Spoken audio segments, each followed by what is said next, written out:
सबसे बड़ा और सबसे लंबा छलांग हम ही मारेंगे।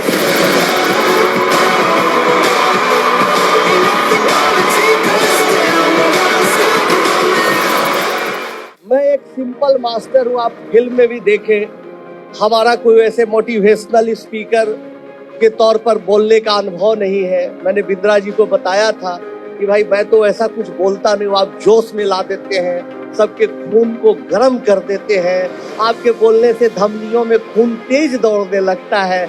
मैं तो सीधा साधा देहाती मास्टर हूँ, मैं क्या बताऊंगा, हमसे तो ज्यादा तेज लोग हैं यहाँ पर।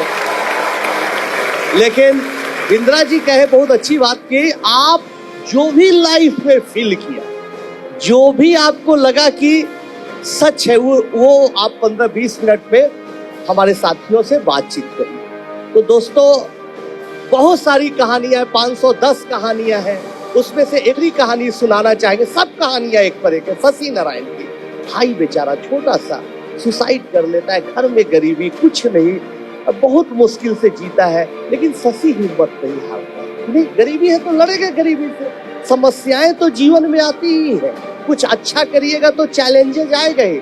आप बिना चैलेंज के कभी कुछ भी किसी को नहीं मिला है। आप सोचिएगा कि हाँ बिंद्रा जी आपको समझा दिए कि 2 पॉपकॉर्न, एक छोटा एक बड़ा, आप भी दुकान पर सजा दीजिएगा और कहिए कि भाई खरीद लो और बड़ा आदमी बन जाएंगे, नहीं, आ जाएगा गुंडा।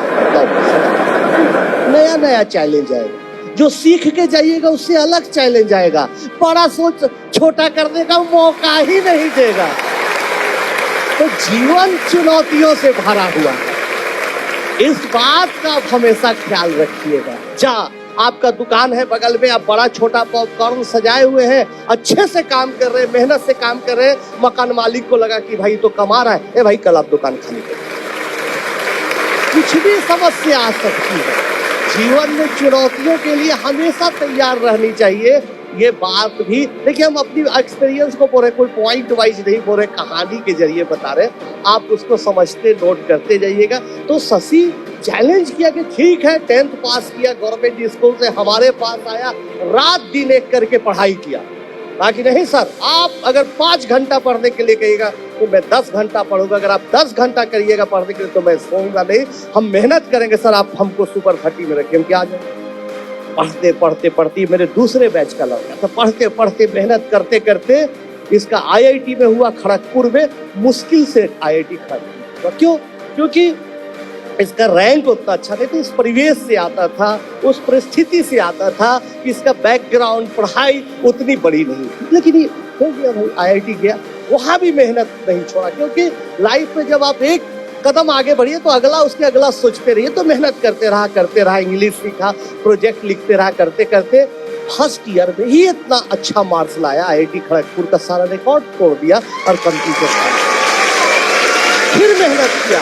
मेहनत करते करते यूरोप में होने वाले सबसे बड़े यूरोपियन साइंस स्कॉलरशिप कंपटीशन में लाखों लोग पूरे दुनिया से उसमें अप्लाई करते, उसमें शशि अप्लाई किया। आप गूगल आराम से प्रोग्राम के बाद करके शशि नारायण सर्च करिएगा। जब रिजल्ट आया तो मुझे भी विश्वास नहीं था कि क्या मेरा चेला, मेरा स्टूडेंट इतना अच्छा कर देगा, पूरे वर्ल्ड में इसका रैंक 1। और आज यही शशि गूगल में लंदन में साइंटिस्ट है, आप देख रहे हैं, और एक ब्रिटिश लेडी से शादी भी कर।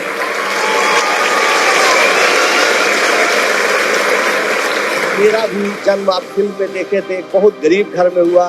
पिताजी पोस्टल एम्प्लॉय थे, कैम्ब्रिज में जो एडमिशन हुआ था उसकी खबरें बहुत जगह खबरें आई कि भाई आनंद कुमार के पास पैसा नहीं है, उनको मदद कर दीजिए, मदद करिए। कई बड़े बड़े अखबारों में कहीं कोई मदद नहीं। बहुत बार जीवन में ऐसी परिस्थिति आएंगी कि आपको लगेगा कि कहीं से कुछ भी जुगाड़ लग जाता तो बहुत अच्छा होता। फिल्म में आपको एक घटना याद होगी, जो मिनिस्टर साहब ने बुलाया था पैसे के, याद होगी।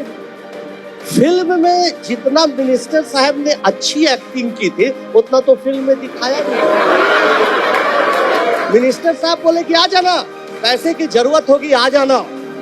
हम गए पिताजी के साथ, वैसे ही जनता दरबार लगा हुआ है, पॉलिटिकल बातें चल रही है, बोल रहे हैं मिनिस्टर साहब कि ठीक है मदद करेंगे, सबको आगे बढ़ाते चल जाए। जाति की बात, किस पार्टी को किस कैंडिडेट को वोट कितना दिया जाए, कितना टिकट दिया जाए। जब ये बात मुझे बुलाया कि बैठिए, क्या बात है आपके सर, आप भूल गए, आप बोले थे पैसे के लिए आपने बुलाया था।